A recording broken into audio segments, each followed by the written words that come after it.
Everyone, this is Ekta Tiwari here. Welcome to my channel.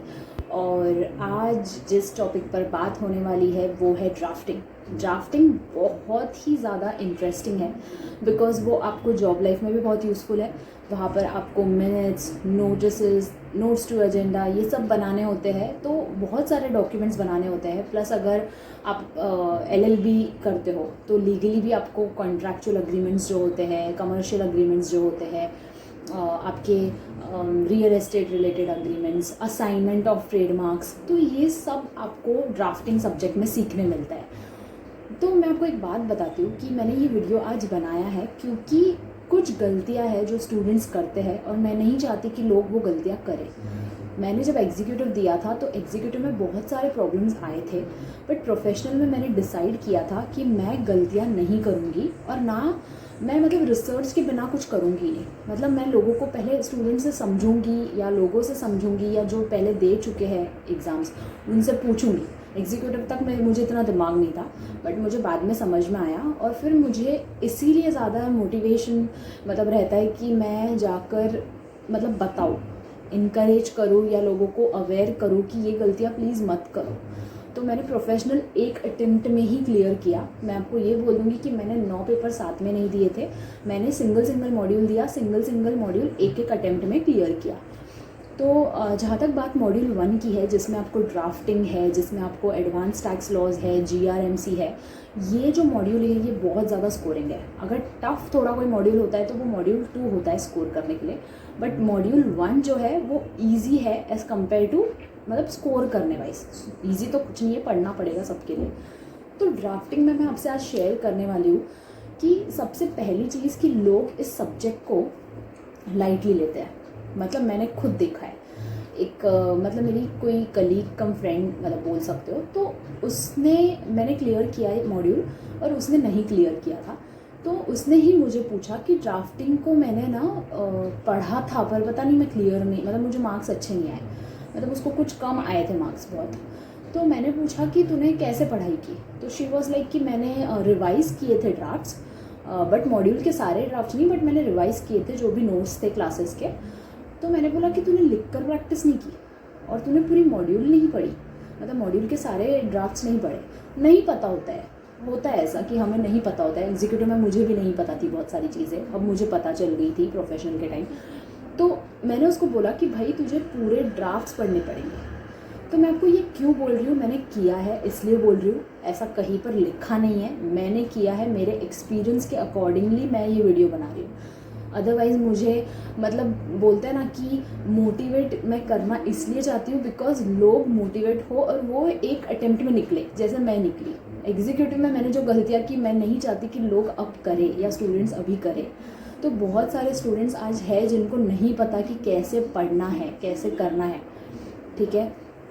तो drafting एक ऐसा ही सब्जेक्ट है जिसमें आपको सबसे पहले तो इसको लाइटली बिल्कुल नहीं लेना है, आपको इसको बहुत अच्छे से पढ़ना है। मुझे एक सर मिले थे, बहुत अच्छे सर ईडीपी में, तो मैंने उनके थ्रू टीचिंग की थी।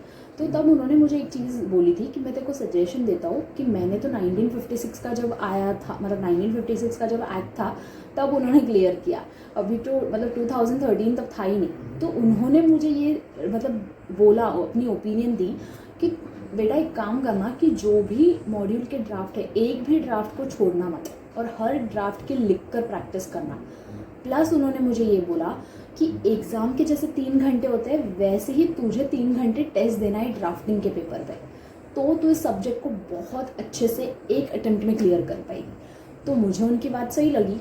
ऑब्वियसली फर्स्ट टाइम जब मैंने सुना कि हर एक ड्राफ्ट लिखना पड़ेगा, बट मैंने मुझे समझ गया कि obviously we are in a professional exams, तो हमें मेहनत तो करनी पड़ेगी और मुझे एक अटेम्प्ट में क्लियर करना था। तो मैं एक भी चांस आईसीएसआई को नहीं देना चाहती थी मुझे फेल करने का। तो मैं आपको लिटरली बोलती हूँ, मैं मेरी ट्रेनिंग भी होती थी तो सीएस की इंटर्नशिप, तो मैं सुबह जल्दी उठती थी, 5 साढ़े 5 बजे पढ़ती थी, कोई दूसरा सब्जेक्ट भी पढ़ती थी और ड्राफ्टिंग का 1-2 ड्राफ्ट तो लिखती थी। तो मैंने एक्चुअली हर ड्राफ्ट को प्रैक्टिस किया है, मॉड्यूल के हर ड्राफ्ट की मैंने प्रैक्टिस की है।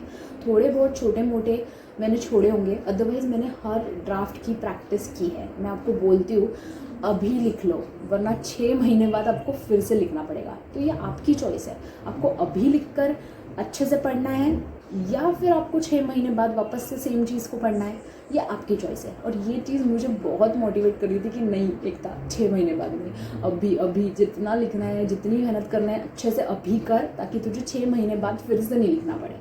तो ये चीज़ मुझे हमेशा मेरे दिमाग में रहती है और मैं हमेशा इस चीज़ को लेकर सोचती हूँ कि इसी को सोचते सोचते हमने वो हमारी आगे की मॉड्यूल्स मतलब क्लियर किए और प्रोफेशनल हो गया और कंपनी सेक्रेटरी बन गए। तो फर्स्ट यही है कि इसको लाइटली मत लो, इसको लिख कर प्रैक्टिस करो इसके हर एक ड्राफ्ट को। ऑब्वियसली जिनका अटेम्प्ट जून में है उनके लिए मैं बोल रही हूँ, अभी वाले तो प्रिपेयर हो चुके होंगे पेपर के लिए। दूसरी चीज़ जो मुझे लगती है जो गलती हो सकती है आपसे, वो ये पेपर को छोड़ कर आना। ये तो आपको हर कोई बोलता होगा यार कि 100 मार्क का पेपर पूरा लिखो, 100 मार्क का पेपर पूरा अटेम्प्ट करो, ये तो आपको हर कोई बोलता होगा। तो आपको पूरा 100 मार्क का पेपर अटेम्प्ट करना है, मतलब आप छोड़ कर नहीं आ सकते पेपर को। मैं आपको एक बात बताती हूँ कि अभी मैंने जब ड्राफ्टिंग का पेपर जब दिया था, तब एक ऐसे 2-3 चीज़ें ऐसी एग्ज़ाम में आती हैं हमेशा। जैसे 20 मार्क का पेपर ऐसा रहेगा जो आपकी मॉड्यूल से नहीं होगा, जो आपका मतलब एक होता है ना कॉमन सेंस, या आपका एक पेशेंस टेस्ट करता है, कामनेस। अगर तब आप जीत गए तो आप जीत गए पूरे पेपर में। बट अगर आप उस टाइम पर थोड़े से डर गए, ऐसे हो जाता है ना नर्वस है, मुझे तो कुछ आ नहीं रहा है, वो 20 मार्क तक ही रहेगा ज़्यादा से ज़्यादा। तो वो टाइम पर आपको अपना ध्यान लगाना है कि तब भले ही आपको नहीं आ रहा है तो मत लिखो, उस स्पेस को छोड़ दो। बाद में कुछ तो आपने इतने ड्राफ्ट्स की प्रैक्टिस की है तो कुछ तो लिख पाओगे। तो मैंने भी वही किया था, ऐसा एक कुछ आ गया था क्वेश्चन, तो तब मुझे लगा कि इसमें तो मैं एक काम करती हूँ, मुझे जितना समझ में आता है, कुछ सिविल प्रोसीजर कोड से ही कोई नोटिस वोटिस कुछ आया था जो भेजना था, ऐसे कुछ आया था क्वेश्चन जो मॉड्यूल में नहीं था फॉर श्योर। तो मैंने अपने मन से उसको लिखा। तो हम जब इतने ड्राफ्ट्स की प्रैक्टिस कर लेते हैं ना, तो वो हमारे लिए अटेम्प्ट करना ईजी हो जाता है। मेक श्योर कि आप पेपर को ना छोड़ें, क्योंकि आपको पता है अगर 149 आ गए ना, एक मॉड्यूल दिया और 149 आ गए जबकि चाहिए 150, 1 मार्क के लिए कितना बुरा लगता है, बहुत बुरा लगता है। तो बस हर एक मार्क की वैल्यू है यहाँ पर, बहुत ज़्यादा वैल्यू है। हम हमारा एक भी मार्क नहीं छोड़ सकते, इसलिए हम अच्छे से पढ़ेंगे और हम 100 मार्क का पेपर लिख कर आएंगे फॉर श्योर। और उसके लिए हमें क्या करना है, प्रैक्टिस। और मैं आपको एक बात बोल देती हूँ, मॉड्यूल भगवान है, उसकी पूजा किया करो आप। पूजा करना मतलब पढ़ाई, उसको पढ़ो, वो बनाई पढ़ने के लिए ICSI ने, वो भगवान है, उसके बाहर कुछ नहीं पूछेगा ICSI, unless and until open book हो। ठीक है, वो एक नया अभी चल रहा है, पता नहीं आउट ऑफ द सिलेबस ही आया था मेरे टाइम पे भी, बट उस पर मैंने वीडियो अपलोड किया है। तो ये गलती है जो हम कर सकते हैं, जो आप कर सकते हो, मैं कर सकती थी बट मैं बच गई। तो 100 मार्क का पेपर अटेम्प्ट करना और इसको लाइटली नहीं लेना, हर ड्राफ्ट को लिख कर प्रैक्टिस करना इज़ वेरी इंपॉर्टेंट। और एक गलती लोग करते हैं, आपको पता है कि ड्राफ्टिंग में 70 मार्क्स और 30 मार्क्स, ऐसे part A part B bifurcation है। पार्ट ए में आप देखोगे तो मेजरली उसमें ड्राफ्ट्स ही रहते हैं, मतलब आपको पब्लिक नोटिसेस, अभी नया न्यू सिलेबस आया तो उसके अकॉर्डिंगली भी चेंजेस हुए हैं थोड़े बहुत, उन्होंने उसमें फंडिंग को थोड़ा सा इंट्रोड्यूस कर दिया है, मतलब जैसे बैंक गारंटी है, वो सब के भी ड्राफ्ट्स उसमें आ चुके हैं जो हमारे इसमें नहीं था। तो आप तो नोटिस करो, एक गलती लोग क्या करते हैं, 70 मार्क्स को तो बहुत इंपॉर्टेंस देंगे बट वो 30 पे ध्यान नहीं देंगे। तो आपको इक्वालिटी रखनी है। मैं आपको ये नहीं बोल रही हूँ कि 30 को ही बहुत बहुत बहुत ज़्यादा पढ़ो, बट 30 को भी वैल्यू दो, क्योंकि वो 30 मार्क भी आपके लिए उतने ही ज़्यादा इंपॉर्टेंट है, वो आपको फेल भी कर सकते हैं। तो आपको 30 मार्क्स को भी अच्छे से पढ़ना है जो कि थियोरेटिकल है, और जो ड्राफ्ट्स है, जो मतलब आपको लिखने ड्राफ्ट्स है प्रैक्टिकली जो बात करते हैं, तो दोनों को इम्पोर्टेंस दो गाइस, दोनों इम्पॉर्टेंट है। क्यों बनाइए मॉड्यूल, 30 मार्क्स दिए हैं, इम्पॉर्टेंट है वो मार्क्स, उसमें आर्ट ऑफ एडवोकेसी है, उसमें आर्ट ऑफ ओपिनियन है, उसमें डाइनिंग एटिकेट्स है, ड्रेसिंग है, वो सब पढ़ना है आपको। वो आंसर आता है एग्ज़ाम में, आ सकता है वो एग्ज़ाम में, तो आपको याद रखना है कि ये सब भी बहुत इम्पॉर्टेंट है। तो 30 को भी इम्पोर्टेंस दो, नहीं बस हाँ कि 70 को जितना ज़्यादा प्रैक्टिस करोगे उतनी 30 को करने की ज़रूरत नहीं है, बट हर ड्राफ्ट को प्रैक्टिस करोगे। याद रखो, अभी लिख लो वरना 6 महीने बाद फिर लिखना पड़ेगा। आपकी चॉइस है, योर कॉल, योर विश। अब भी लिखना है, 6 महीने बाद लिखना है, अभी लिखना है हमको और अभी क्लियर करना है हमको और अभी हमको कंपनी सेक्रेटरी बनना है। तो आई होप मतलब इसके अलावा तो मुझे लगता नहीं है कि ड्राफ्टिंग में कुछ करने की ज़रूरत है, क्योंकि आप मैंने तो इतना बता दिया कि ये बहुत है। मतलब ड्राफ्ट्स को प्रैक्टिस करना, लिख कर प्रैक्टिस करना, रिवाइज़ करना, मतलब आपको एक ड्राफ्ट आपने एक बार लिख लिया, उसको अपनी ओन लैंग्वेज में लिखने का ट्राई करो सेकेंड टाइम। तो मतलब मेक श्योर कि आप करो ये सब। और आप क्या कर सकते हो मेरे अकॉर्डिंगली, पेपर जो है आपको सॉल्व नहीं करना है।